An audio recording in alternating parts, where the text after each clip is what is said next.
I don't know if your mom would want to be out here sweating like this. It is hot. Sometimes it's fun to send your kid to do fun stuff without you.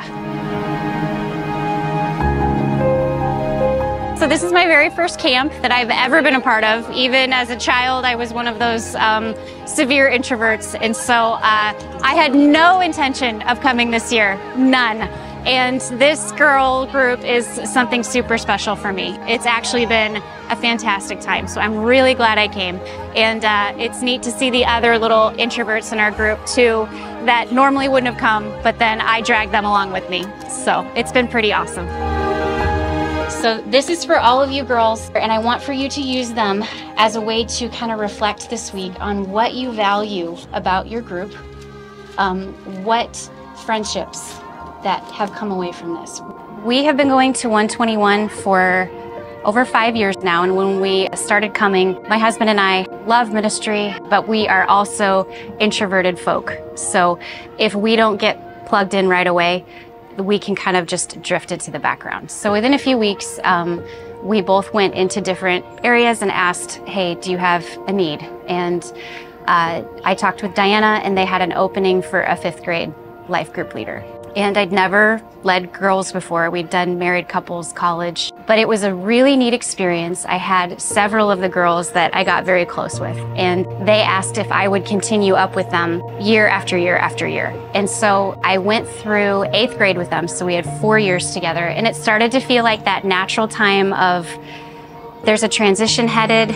I want for them to have the best experiences possible with potentially different kinds of life group leaders. So we had this, I'm a big believer in when you change something and you transition, you should have some type of ceremony, because people hate change, but it's often very good. We need, as a healthy group, to grow. So we have enough for us to build 2 groups, and then I'm gonna be done being your leader after this year. But this is a good thing. We had given a slideshow, cried the tears, said the prayers, and I said as an afterthought, right as they were leaving, oh wait, hold up, you guys are all old enough now to serve as co-leaders in a life group if that's something you're interested in. And I really want to push you to focus on some type of service. And I didn't expect to be like barraged with 3 to 4 girls who were like, we really want to co-lead. I'm like, cool. But their conditions were that I would be the leader.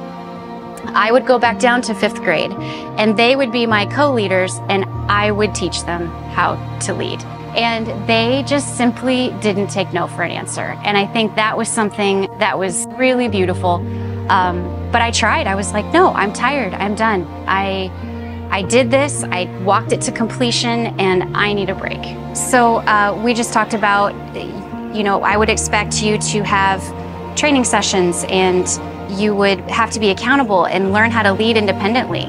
You'd be teaching.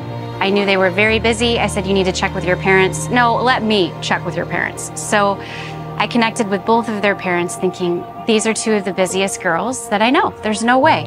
And both parents were absolutely on board. So they came in that first day, they brought brownies, they decorated the room, and they learned the girls' names. And it was just the beginning, though I really thought it would take about 3 to 4 months before I lost them to volleyball games and homecoming and all of those things.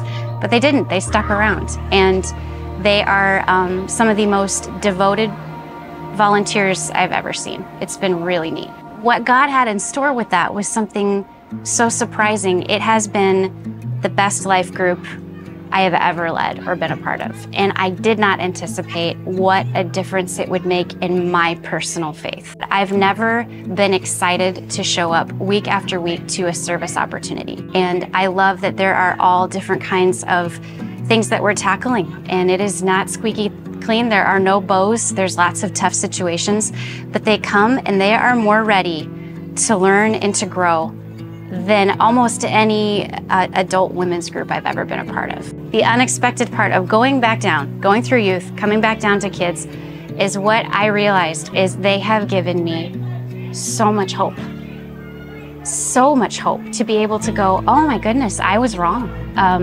This has changed my life, and I almost missed it.